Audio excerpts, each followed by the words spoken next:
Alright, good afternoon everyone. Today is Thursday. So we have few days more to go before September.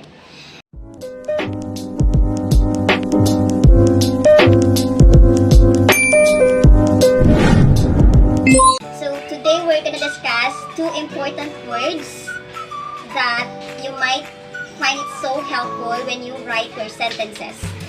Okay, huwag natin patagalin to. So, the first word that I need you to remember is wa.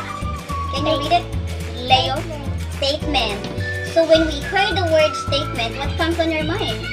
Complete thought. Yes, complete thought. Actually, guys, the statement here is another word for a sentence. When we say statement, it's composed of complete thoughts. And when we talk about complete thoughts, the first letter is capitalized. And your sentence ends with proper punctuations. Guys, how many punctuations do we have? Period, question mark, and exclamation point. So those are only punctuations. Don't forget. And when we say complete thoughts, another one that you should remember, your sentence or your statement should have subject and predicate. Any questions? Nalito? Okay, so yun na. Our clue word for the statement is complete thoughts. First letter of your sentence is capitalized and it ends with the proper punctuations and your sentence should have subject and predicate. Okay, what about fragments? Incomplete thought. Yes, incomplete thoughts. So parang kabaliktaran lang, no? Over here, the clue word is complete thoughts while fragments has an incomplete thoughts. Gets po? Okay, pag sinabing incomplete thoughts, guys, it is just a group of words, phrases. Pwedeng may subject siya, pero wala siyang verb. Okay? So, take note kailangan, in order for you to make sure that you're writing a correct sentence, yung tatlong components kailangan nandun. Again, first components, first letter begins with a capital letter.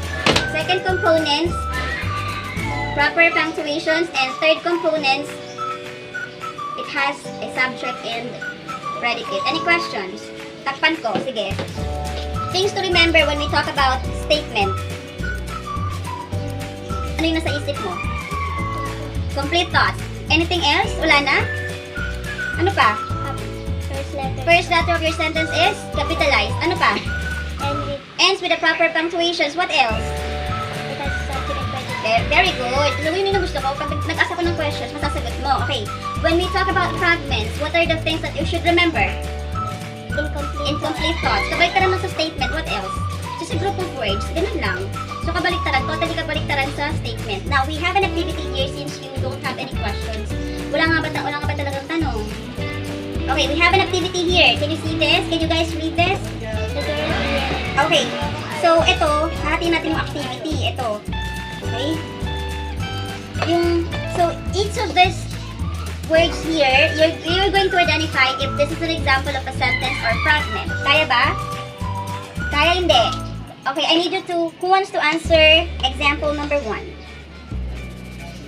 Sige, read. The girl in yellow shirt is an example of a statement or a fragment? Fragment, yes, why? No Okay, yeah, there is no punctuation. Although the sentence here begins with a capital letter, but there is no punctuations, right? At the end, what else? What is another sign that this one is an example of a fragment? Because it has subject lang.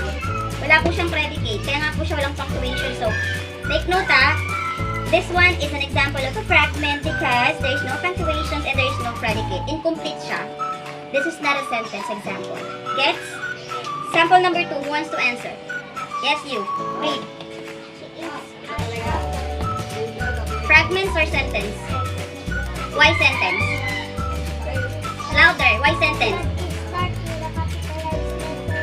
And ends with period. And what else? What else? It has subject and predicate. Hindi confident sa sagot. Diba? Okay, next. In the garden is a fragment or a statement?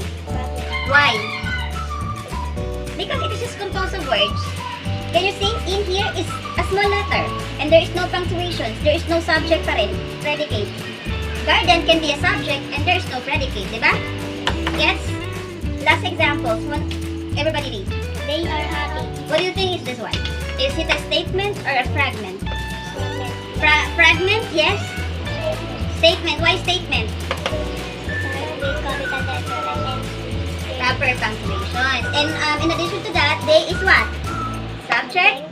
R is the linking verb, which is the predicate of our sentence. Nagets po ba?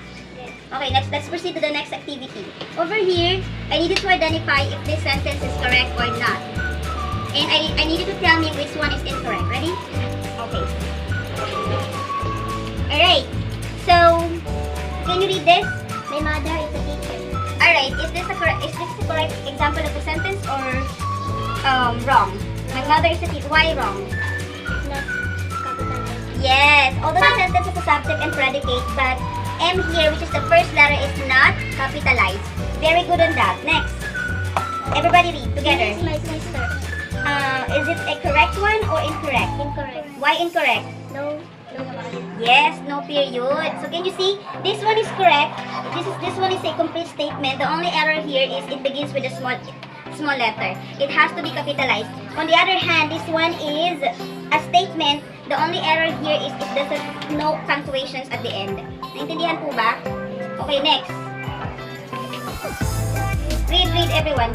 The book is thick. Thick. Say thick. Thick. Labas dila. Thick. Okay. The book is thick. So what about this one? Correct ba or mali? Why? It is starts capital. And yes. Correct ba? Ano sabi niyo? Tama mali? Tama to. Because the three components is there. First components, your first letter of your sentence begins with a capital letter. You do have a proper punctuations. You do have your subject and you do have your verb. Correct? Okay. And yeah, this one. Last example. Everybody read. I won from the contest. Okay. Which one is error here? No period. Period ba talaga? I won in the contest. I won from the contest.